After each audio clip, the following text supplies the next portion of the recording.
Hey there, welcome back to the vlog. So today was a very special day because it was the SpaceX Falcon Heavy test launch where they sent the Roadster towards Mars.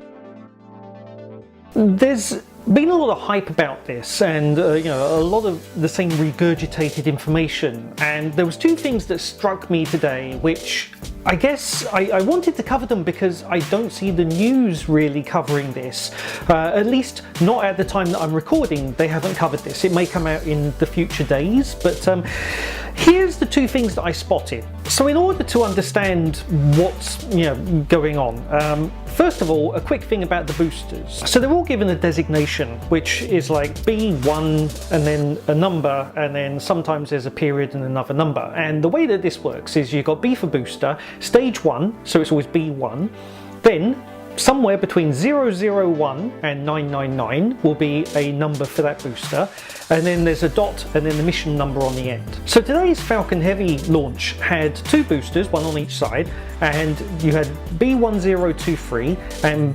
B1025, and then in the center was B1033. If you're wondering why we've got 1023 and 1025 but not 1024, both of these boosters have flown before, and so had B1024. I'm trying to get the numbers straight in my head here, except that one went full RUD back in 2016. Now we know that 1023 and 1025 were used because 1023 shows up in the photo that was put out. I happened to spot it in the Daily Mail, and it said that it was originally put out by Elon Musk, but it shows clearly that B1033 is in the center and you've got B1023 on the left hand side. So given the manifest and what we know, 1025 must be the one on the right hand side. Given how critical this mission was, it surprises me that B1023 was actually even used in this mission, because both of these boosters had flown before. So technically this was going to be B1023.2 and B1025.2. However, 1023.1 had a particularly hard landing back in 2016, and when it hit the barge, it basically ended up leaning quite considerably. And on the mission that it was doing at the time, it was launching a satellite for TICOM, and the resulting name for that rocket, back when it used to be a full-blown rocket, was it became known as the Leaning Tower of TICOM.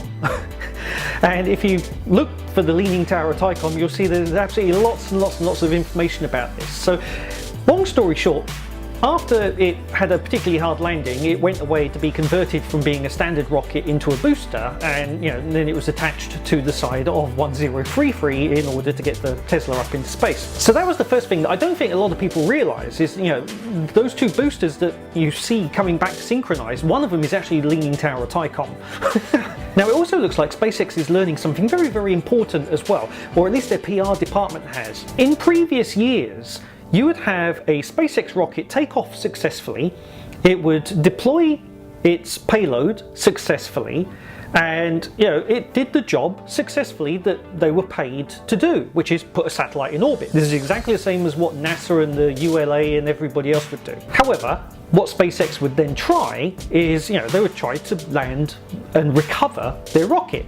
And what would invariably happen is, if that recovery process failed, then rather than say that SpaceX successfully deployed a satellite, the news would basically say that SpaceX has failed at its mission, and you would then get all of this sort of rhetoric coming out, and this long discussions about, oh well, they're failing, and they're not as good as NASA, and basically the entire thing was just this absolute negative publicity surrounding the fact that they couldn't recover the rocket, even though they had actually succeeded in matching what everybody else was doing. So after the Falcon Heavy launched today, they lost B0133, and it hit the barge. I don't know exactly what happened. All I know is it was lost and did some considerable damage to the barge from what I've heard. But having said that, the PR department, rather than be very open like they used to, they finally now learned that it's like, let the good news just spread and let the news media regurgitate that over and over,